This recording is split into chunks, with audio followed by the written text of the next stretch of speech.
জাবালে হাফিদ কিছু একটা বানাইতেছে পাহাড়ি রাস্তার মধ্যে একটা সুন্দর লেকও আছে, রিয়েল দুর্গ।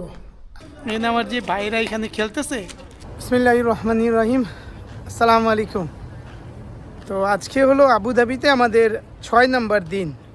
আর আজকের দিনে আমাদের প্ল্যান হইলো আমরা আবুধাবির যে শহরে আছি আমরা সেই শহর থেকে প্রায় 155 কিলোমিটার দূরে আর একটা শহর আছে যার নাম হলো আল আইন। তো সেই শহরটা হলো অনেক আর কি গ্রিন, মানে ওমান যে দেশটা আছে ওমানের কাছাকাছি সেই শহরটা। আর সেই শহরটা এই মরুভূমির মানে এই অনুপাতটা একটু কম। তো ওই জায়গায় আর কি অনেকগুলো বাগান আছে, তারপরে ঝর্ণা আছে। তো আজকের দিনে আমাদের প্ল্যান হলো আমরা সেই শহরটাতে ঘুরতে যেতেছি। يا نفس إن لم تظفري لا تجزعي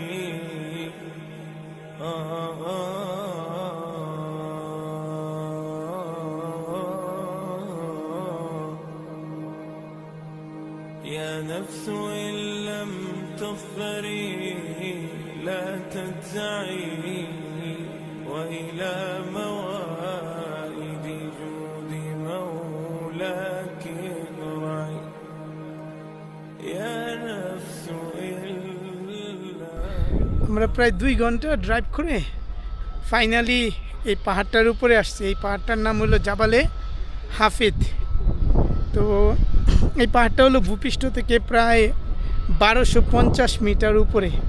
তো মাশাআল্লাহ এই চারপাশের যে ভিউটা অ্যামেজিং, মানে অসাধারণ একটা ভিউ। আর আমরা আসার সময় আল আইন যে শহরটা, এই শহরে যখন প্রবেশ করছি, করার পরে লাস্ট আধা ঘন্টা আমরা আর কি পাহাড়ের চারপাশে ঘুরা একেবারে এই চূড়ায় আসছি। তো সেই ড্রাইভটা ছিল খুবই সিনিক, মানে আমরা যেখান দিয়ে হাঁটতেছিলাম উপর থেকে মনে হচ্ছিল আমরা মেঘের ভেতর দিয়ে গাড়ি চালায় আসতেছি। দূরে একটা পাহাড়ের উপরে মানে চূড়ায় তারা একটা বাড়ি কিংবা হাউস কিছু একটা বানাইতেছে। আর ওই সাইডে যে পাহাড়গুলো দেখা যায় ওইটা কিন্তু হইলো এই ইউনাইটেড আরব আমিরাত আর ওমান, এই দুইটা দেশের বর্ডার। মানে ওইখানে একটা জায়গা আছে যেখান থেকে কাঁটাতারের বেড়া দেখা যাইতেছে। আর পাহাড়টা হলো মানে পাহাড়ের পাশে যে রাস্তাটা সেটা হলো প্রায় 1300 মিটার, যেটা আর কি বাংলাদেশে হিসাব যদি আমরা করি তাহলে হয়তো ওইটা হইলো গিয়া 4200 ফিটের মতো উঁচু। তো তার মানে আর কি 420 তলা হবে হাইট। আর আরেকটা জিনিস বলছিল যে ওইখানে যে এই পাহাড়টার পাশে যে রাস্তাটা, মানে আমরা যে পাহাড়টার পাশ দিয়ে যে রাস্তাটাতে ঘুরে আসছি সেই রাস্তাটা হলো 11 কিলোমিটারের মতো একটা রাস্তা। আর এই রাস্তাটা হলো পৃথিবীর শ্রেষ্ঠ 10টা পাহাড়ি রাস্তার মধ্যে একটা, মানে খুব সিনিক একটা রাস্তা মাশাআল্লাহ।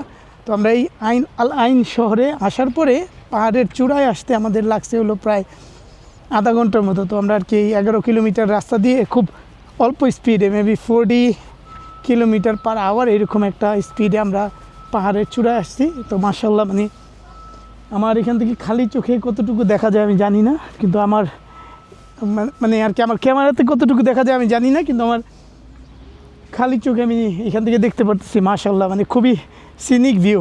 আর আমরা যখন আসতেছিলাম তখন আমাদের খুব কেয়ারফুলি ড্রাইভ করতে হয়েছে। এই পাহাড়ের উপরে আমরা আসছি হলো দুপুর 1টা কি 2টার দিকে। তো এই কারণে আমরা আর কি খুব ভালো একটা সময়ে আসছি। তো এই কারণে আর কি চারপাশে এখন মোটামুটি আর কি রিজনেবল একটা ওয়েদার, মানে আর কি আমরা সারভাইভ করতে পারতেছি। কিন্তু আমি যেটা শুনছি যে আরও কয়েক ঘন্টা পরে সন্ধ্যার দিকে বিকালে আসলে পরে এইখানে থাকে নাকি বলে ফ্রিজিং কোল্ড। তো কেউ যদি আর কি আমার ভিডিও দেখে এখানে আসেন তাহলে আমি বলবো যে উইকডেজে মানে ছুটির দিন ছাড়া আর দুপুর দিকে এখানে আসতে পরে তখন আর কি সবচাইতে বেস্ট সময়। আমরা আমাদের পাহাড়ের ট্যুর শেষে নিচের দিকে আসার সময় এখানে একটা 5 স্টার হোটেল আছে, হোটেল অরিক্স। তোমরা এই হোটেল অরিক্সের ফুড কোর্টে আসছি খাওয়া দাওয়া করার জন্য। তো আমরা এখন এইখানে এই হোটেল অরিক্সের সামনে বসে আছি। উপর থেকে ভিউটা দেখাই মাশাআল্লাহ, আমার চারদিকের 360 ভিউটা খুবই সুন্দর। আর এই হোটেলটাতে আমার পেছনে এই সাইডটাতে সুইমিং পুল আছে, তারপরে এখানে আমি ছোট ছোট কিছু রাইড, তারপর হাঁটার রাস্তা এরকম দেখতেছি।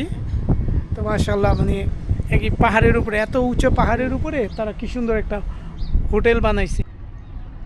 আমরা জাবাল হাফিদ পাহাড়ের উপর থেকে এখানে নেমে আসার সময় পাহাড়ের পাদদেশে মানে পাহাড়ের নিচে একটা খুব সুন্দর সবুজ পার্ক আছে, মানে আমার চারপাশে হইল পাহাড়, আর এই পাহাড়গুলোর মাঝখানে হইল একটা সবুজ পার্ক, একটা সুন্দর লেকও আছে। আর ওইখানে পার্কটার শুরুর দিকে মানে আমি একটা লেখা দেখছিলাম, সেখানে লেখা ছিল যে অনেক দিন আগে এইখানে একটা তারা ফাউন্টেন মানে একটা গরম পানি মিষ্টি পানির ফোয়ারা আবিষ্কার করছিল। ওই ফোয়ারাটা আবিষ্কার করার পরে তখন ওই সময়ের সুলতান সে আর কি অর্ডার করে যে এই জায়গাতে খুব সুন্দর বড় একটা পার্ক বানানোর জন্য। তো এই পার্কটা বিশাল একটা পার্ক, মেবি কয়েক কিলোমিটার লম্বা হবে ফর শিওর। তো এখানে আর কি হাজার হাজার মানুষ আমি দেখতেছি, লোকাল যারা তারা আসছে, পিছনে আর কি অনেকগুলো পিকনিক স্পট আছে, তো অনেকে আসছে এখানে রিল্যাক্স করতেছে। আর এখানে যেমন এই লেকের চারপাশে হাঁটার রাস্তা আছে। পাহাড়ের উপরে ছিল মোটামুটি ঠান্ডা, কিন্তু এখন আমরা যে জায়গাটাতে নেমে আসছি এই জায়গার ওয়েদারটা হইলো একেবারে বাংলাদেশের মতো, মানে এটা মনেই হয় না যে আমরা মধ্যপ্রাচ্যের কোনো একটা দেশে আছি। আমরা এখন একটা দুর্গের সামনে আসছি, আর এই দুর্গটা আমি বাংলায় ঠিকমতো উচ্চারণ করতে পারতেছি না, এটা কেউ বলতেছে জাহিলি, কেউ বলতেছে জাহলিল।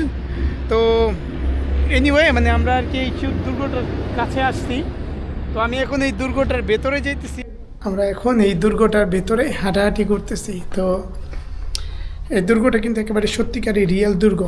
আজকে থেকে প্রায় আমি যতটুকু জানি 150 বছর আগে এই দুর্গটা বানানো হয়েছিল। আর তখন এই দেশের যে রাজা ছিল মানে সুলতান, সে তখন এই দুর্গটা বানাইছিল ওই সময় যারা খেজুরের ব্যবসা করতো তাদেরকে আর কি অনেকটা রক্ষা মানে শত্রুদের আক্রমণ থেকে রক্ষা করার জন্য। তো এখানে ওয়ালগুলো আমি যেটা দেখছি মাটি দিয়ে বানানো। তো পুরাতন দিনের সিনেমার মধ্যে আমরা দেখছি না মাটি দিয়ে যে দুর্গগুলি বানানো হয়, তো ওই আর কি ওই এই ওয়ালগুলো হলো সেই রকম। এখন বাজে হইলো রাত্র 1টা, আর আমরা গত কয়দিন রাত্র 2টা-3টা পর্যন্ত বাইরে ঘোরাফেরা করছি। তো জিনিসটা হচ্ছে যে এইখানে আমার বাম সাইডে যে মসজিদটা দেখা যায়, এই মসজিদটার দরজা কিন্তু এখনও খোলা। তো মসজিদটার দরজা সারা রাত্রই খোলা থাকবে।